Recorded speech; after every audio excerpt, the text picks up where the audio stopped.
All right, welcome to my Fighter of the Year Top Contender video for 2024. Now, I think it's going to be important to discuss Fighter of the Year because it's actually it is one of like the most prestigious awards you can give for most fighters in terms of, looking just past belts and stuff like that. Fighter of the Year is kind of important just for legacy purposes. Being Fighter of the Year, being a champion, being double champ, shit like that. So I think Fighter of the Year, while it's a step down from a belt, it's still like pretty awesome to have, to say that you were a Fighter of the Year in the UFC. So I think it's a pretty good conversation to have. And there's not too many contenders this year, I'll be honest, but I'm going to go through three nominees, or runners-up, I guess. A little bit of the contenders that could have been Fighter of the Year had certain things gone certain ways. And then the real top two contenders, which I'm sure you can already guess. But we're going to go into my personal pick for Fighter of the Year. If you don't know, my face cam broke. Yeah, I know, sucks. It is what it is, so I'm putting a PNG of me in the bottom right-hand corner, just to add some livelihood. But my personal pick for a runner-up for Fighter of the Year, might argue third place, bronze medal here is what we're talking about for these three. Brian the Butcher Battle, baby. That's what I'm talking about. Yeah, Brian Battle. Now, I know a lot of people are going to say he's lost a little bit of aura because of the Randy Brown fight. Hey, listen. He fought 3 times this year. This was a no contest eye poke to Angelusa. Angelusa's still a really good contender. And that eye poke was very minor. Angelusa quit that fight. And he was getting his ass whooped by Brian Battle on the feet. So let's not forget, man. Brian Battle was whooping Angelusa's ass. Arguably should have been counted as a TKO because Angelusa clearly wanted out of there in round 2. Love to see that. Normally Angelusa gets the ass whooping done in round 1. And Brian Battle was just better that night. And ended up being a no contest. If this was a win, he honestly could be a true contender for Fighter of the Year, being pretty active at 3 fights, being in welterweight, which is pretty... It's a new experience for Brian Battle, being in welterweight. If you don't know, Brian Battle has competed at heavyweight. That was his debut, so nice to see when a fighter actually has brain cells and cuts to the weight they should be at. But yeah, he whooped Angelusa, which that doesn't give him Fighter of the Year. But if this was a win, decent contender with the rest of these names here. Kevin Jousset is a pretty good fighter in France, and Brian Battle whooped his ass. We're also, just to preface, I'm not just considering wins on the record. It also matters the names, the title defenses, if there's any, the circumstances of the fights themselves, right? Because a Fighter of the Year, in my opinion, is someone who's doing something that no one else can for that year, or in general, like the hardest thing to replicate in the year. So this dude whooped a shrieking contender in Angelusa, really good gatekeeper, then whooped Kevin Jousset's ass in France, where Kevin Jousset kind of had the home turf advantage, even though Brian Battle was the favorite, to be fair. But going into the Randy Brown fight, Brian Battle also being the favorite, he was injured during this fight with a popped rib earlier that month, I believe, or maybe it was like almost 2 months ago from that fight, which a popped rib is kind of, it's not a serious condition, but it does affect the fight. Dealing with a little bit of sicknesses, and had his quickest turnaround in welterweight. So he wasn't really used to it, did miss weight. That's kind of another thing.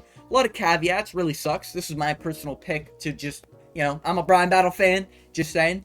But we got to clean it up there, Battle, no more weight misses, no more no contest eye pokes. I know like Angelusa's a pussy and he absolutely quit that fight, but we got to avoid that shit, don't even give them a reason to fucking get out of the fight, keep them fingers closed, brother, get them fists in the eyes instead of the fingers, then they won't fucking complain, and they won't stop the fight off of a graze to the fucking eyelid. Anyways, yeah, this is my personal pick. I know not a lot of people are picking him. I get it, but I'm a Brian Battle fan, alright? I had to put my boy in here. But moving on to the next bronze medalist contender. Oh, this one hurts. This one hurts. This one really hurts. Alexander Volkov. Now, why is Volkov here? Well, he should only have 2 wins this year, right? And I know, again, that's not like 3 or 4 wins in the year. I get that. But these two wins are insane wins on paper. Not only did he whoop Sergey Pavlovich for 3 rounds, yes, I know Tom Aspinall beat Sergey Pavlovich, but let's not forget, Sergey Pavlovich, at this point in his career, has only lost to Tom Aspinall, Alistair Overeem, and now Alexander Volkov.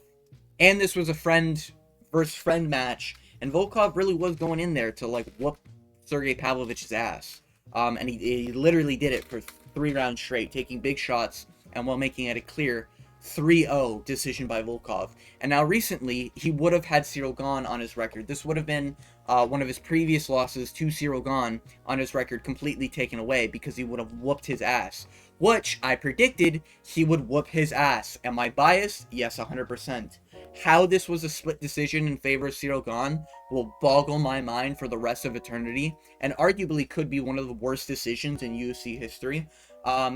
There's a better argument Volkov won all 3 rounds than there is for Cyril Gane just to win round 3. Just to win round 3.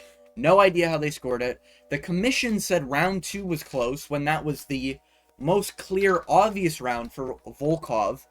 So it really is confusing how Alexander Volkov did not get the win against Cyril Gane. Absolutely whooped his ass. There's no excuse.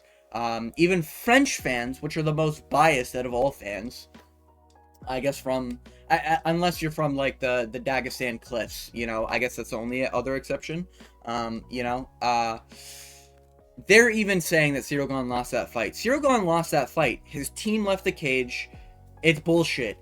If Volkov had this win over Cyril Gane, this invalidates his loss here because it's, 1-for-1. That kind of cancels it out on the record, which is huge for legacy because that means his only, like, he's only down on people like Curtis Blades, Tom Aspinall, and I think, did he beat Derek Lewis after a while? No, he hasn't fought Derek Lewis yet. He whooped Derek Lewis, he got caught in the end. It is what it is, But regardless, in the past 10 years, his only losses are getting caught by Derek Lewis, is what it is. At heavyweight, we gotta keep this in mind. Keep in mind the divisions here. Curtis Blades, which is a good loss in hindsight, and Tom Aspinall. Those are the only people who's 1-0 against Volkov. That's insane in modern day heavyweight. That's really good for a record. Would have been insane for his legacy. Now it's tarnished because the judges' commissions don't have anything. But if this was the correct timeline where everything made sense, Cyril Gane loses this fight. Volkov is awarded the win that he deserves, and Volkov now has 2 insane heavyweight wins. Cyril Gane, #1 contender, has pretty much, he's just the constant fight for the championship guy, about to be on his 3rd fucking attempt at getting the belt. And Sergey Pavlovich, a guy who was the short notice opponent for John Jones Stipe, and short notice Tom Aspinall, lost there. Sergey Pavlovich is still good in my opinion. I think these wins are insane to have in the context of their division. This is effectively a, if we're talking like bantamweight here, this would be like an Aljamain Sterling and a, Merab Divishvili, right? Like, this is what we're looking at here, maybe Cyril Gane Merab isn't like the best comparison, but you get what I mean. It's like there's Tom Aspinall, then there's everyone else. And if Volkov is above these 2, it's Tom Aspinall, Volkov, and everyone else. You know what I mean? So, that's what I'm saying. Volkov should have been awarded this win. He looked great. Absolute stellar performances this whole year. Should have been awarded easily dominant decisions. Big fucking Russian. Wouldn't want to see this guy out in public shit talking him, because he would fucking head kick KO me, that's for sure. He'd probably look at me and I'd die, just because of how fucking massive the dude is. But yeah, anyways, regardless, I think Alexander Volkov was robbed this year of a Fighter of the Year contender. Do I think he wins it? No. But it would have been nice to see him as the bronze medalist here, But someone I think that does deserve bronze medal, if we're looking at the context of everything this year, is Diego Lopez. Now listen, I know Diego Lopez hasn't fought for a belt yet. I know all this, that, and the other, right? His only loss in the UFC is to Movsar Evloev. It is what it is. He looked great in that fight. Literally made it so that Evloev can only fight once a year because he tore out his fucking knee. Regardless, This year, he's been on a killing spree. Early this year, he knocks out Sadiq Yusuff in one of the most impressive performances we've seen against Sadiq Yusuff. Then he shows up short notice, weighs in at 145 on one night. Later that night, weighs in at 155, I believe. And then 6 hours before the fight, he has to weigh in at 165 to go fight Sadiq Yusuff. So within 24 hours, he makes 3 different weigh-ins. Or sorry, for Dan Ige. He makes 3 different weigh-ins for UFC 303, which is a fairly decent turnaround. And he puts on a fucking easy 2-1 on Dan Ige. 2-1 ass whooping on Dan Ige, which you don't see that often, you know, short notice, everything like that. I'm kind of putting a lot of credit onto this because we've never seen a fighter make weigh-ins 3 times within 24 hours. And this is while taking a short notice opponent, while preparing for a dominant grappler like a Brian Ortega, and being fed a Dan Ige, who's like a solid all-around fighter, who's just not really great at anything, but he's just solid all around. You know, this was a really sick fight. And if you watch the fight, it was still an impressive performance. Yeah, Diego Lopez definitely lost that final round, but you could tell he was trying to finish Dan Ige after weight cutting 3 times in one day. You know, which is just insane to think about. Absolute savage performance. And then, not only does he take the fight against a guy who pulled out short notice because he couldn't fucking make weight, he then takes the fight against Brian Ortega later in the year. I think June, July, August, September. A 3-month turnaround after that performance against Dan Ige. April, May, June. Wow. So 2 months turnaround into a 3-month turnaround against Brian Ortega. And he absolutely whoops Brian Ortega's ass for 3 rounds. You know, you could tell he was trying to go for a submission, knocked out Brian Ortega in the first round, and woke him up. Absolutely impressive performance all around. 3 good wins. He got ranked this year and is now number 2, I think, in the division overall, right? Sorry, number 3 in the division overall. Absolutely impressive performances from Diego Lopez.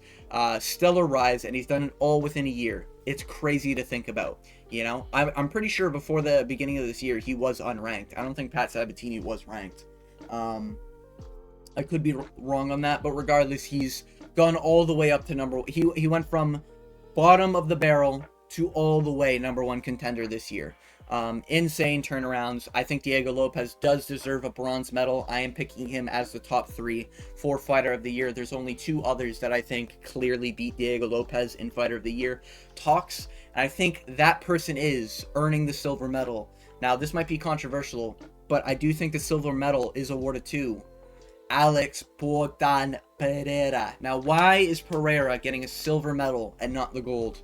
Well, his wins are impressive this year for sure. Whooping Jamal Hill within the first round, great. A little bit of a caveated KO, you know. Stepped on the foot to get the knockdown. Wasn't necessarily a knockdown, you know, after the groin shot, so it was a little bit of unfocus from Jamal Hill. But nonetheless, beats a former champion. Absolutely whoops his ass, right? Then in Yuri Prohaska, Alex Pereira 2, where a lot of people were actually picking Yuri Prohaska in the second matchup, especially because it was a short notice turnaround, similar to Lopez, only a few months, while being injured in both these fights, by the way. He knocks out the same opponent in the same round, Yuri Prohaska, again in the second round. He just has a way more dominant performance in the first round. So Alex Pereira whoops Yuri Prohaska after Yuri's coming off a win. I know people are going to take this away, but Yuri Prohaska did beat Rakic by KO. Ankalaev couldn't do that, you know? These are things you got to think about, right? So 2 former champions. One was the rematch. Absolutely whooped his ass. Great performances. That's 3 title defenses in the year. Or sorry, 2 title defenses in the year. And then he gets his 3rd title defense against Khalil Roundtree. Now, this is the only reason why he's not a gold medalist for me this year. While 3 title defenses is impressive within 1 year for any champion, and these are all short notice turnarounds, saving cards and the likes of that, Alex Pereira saved UFC mostly by this year, to be honest. He pretty much carried the whole UFC on his back this year with the amount of Conor McGregor pullouts, and Islam Makhachev's fighting once a year, Bilal Muhammad pulling out of fights, that type of situation. Alex Pereira beating Khalil Roundtree, well, is impressive, and the way he did it via body shots and everything. Khalil Roundtree's best win is Anthony fucking Smith. I don't know why people forget this. Khalil Roundtree has been knocked out by Johnny Walker only a couple of years ago. Khalil Roundtree's best win is Anthony fucking Smith, okay? I'm not putting a lot of weight into this win. Khalil Roundtree does look like an explosive Muay Thai guy, but he's lost a lot of fights. He's not this shrieking contender. He's not this young prospect. You know, he had, 5 winning streak. One, he robbed Dustin Jacoby, which we know what Dominic Reyes just did to Dustin Jacoby. I don't think Roundtree gets past Dominic Reyes at this point, you know? Like, it's just, wow. Chris Daukaus, Anthony Smith, 2 winning streak gets him a fucking title shot. Insane. Shouldn't have been there. Doesn't even deserve to be there. Especially because, what's his name? What's that Russian dude? Not Rakic. He just fought Rakic. Ankalaev. Ankalaev was basically saying, no, you're going to fight in Abu Dhabi when Pereira's the fucking champion. Yeah, dumbass. He's going to fight in Abu Dhabi. Yeah. How about you go to his tune of his flute, you fucking moron? Stupid fucking rat Dagestan fucking... I don't even think he's from Dagestan. I don't know where Ankalaev is from. But regardless, no, Pereira did do really well this year, and I do rate his wins, and it is 3 title defenses, and it is short notice. However, I do think the gold medal for Fighter of the Year goes to the one, the only, Ilya the Goat Slayer Topuria. Now, while Alex Pereira is getting great wins, he's not beating pound for pound number ones, right? This year, Ilya Topuria, not only has he never lost, right? This is the only flawless fighter on this entire list for Fighter of the Year. Not taking that into account, right? But I'm just trying to glaze him a little bit here. We're the same height. You know what it is. But not only is Ilya the Goat Slayer because he's knocked out Max Holloway when no one has ever knocked out Max Holloway, barely knocked down because of Justin Gaethje.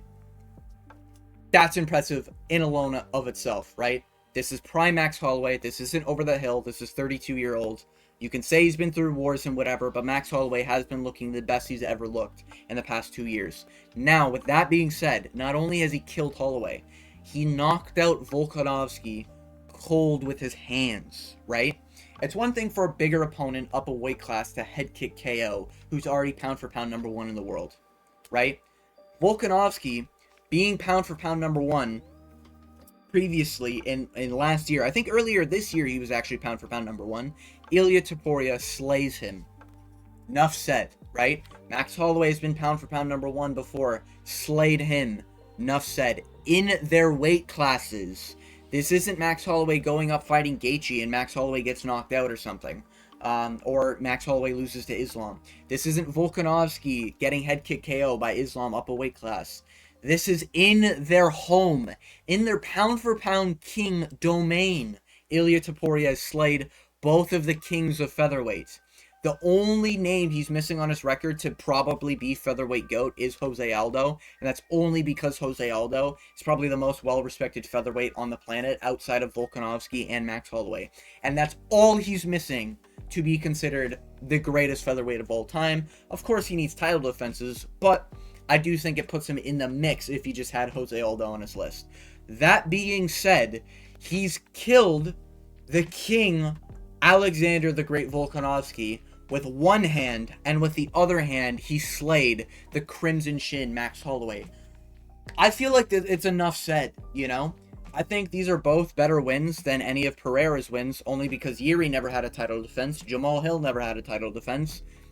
Volkanovski has the second longest title defense streak, and Max Holloway is a champion, who's a former champion, who's only lost to one of the greatest champions of all time in the featherweight divisions, and you can make an argument that both of these guys are the greatest featherweights to ever walk the planet.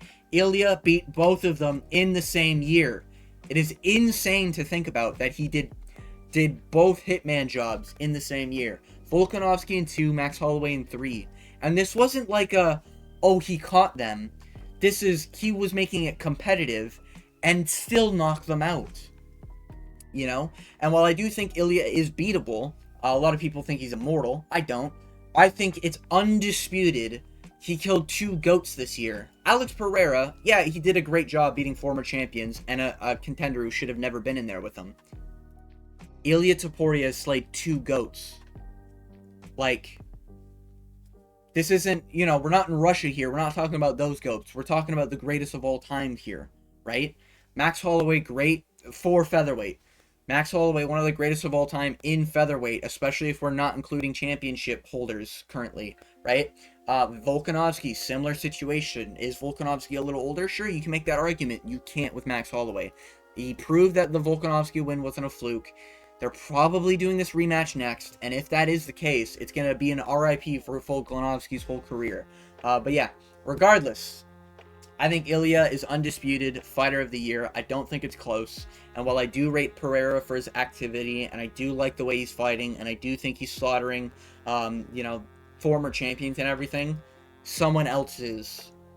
And he's doing it in a more impressive fashion in terms of the name, the method. Like, it's just, Ilya's another beast, right? Pereira's an entirely different beast up the weight class, right? But Ilya is a guy you could genuinely see taking 3 belts. He could probably beat Bilal. He could maybe beat Islam. You know, we'd have to see it, of course. But this is like a 3-belt contender. Pereira is also a 3-belt contender, but he needs to do a little bit more work in his division. Ilya has pretty much cleared his division with 2 wins as a champion.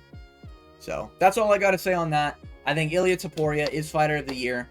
I do think he deserves the gold medal. I do think it's clear. I don't think it's close. And I think if any other decision is made, I think it's a robbery.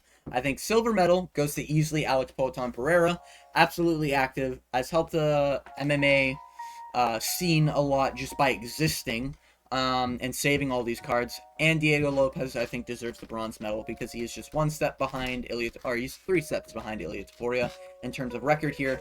But he did went from no name to one of the best in the division within a year. So I think these are the gold, silver, bronze medalists. And with all that being said, that is my take on Fighter of the Year. If you made it to the end of the video, I want to thank you for watching. I do daily upload if you're new around here, so, you know, is what it is. But as always, I hope you guys have a good day.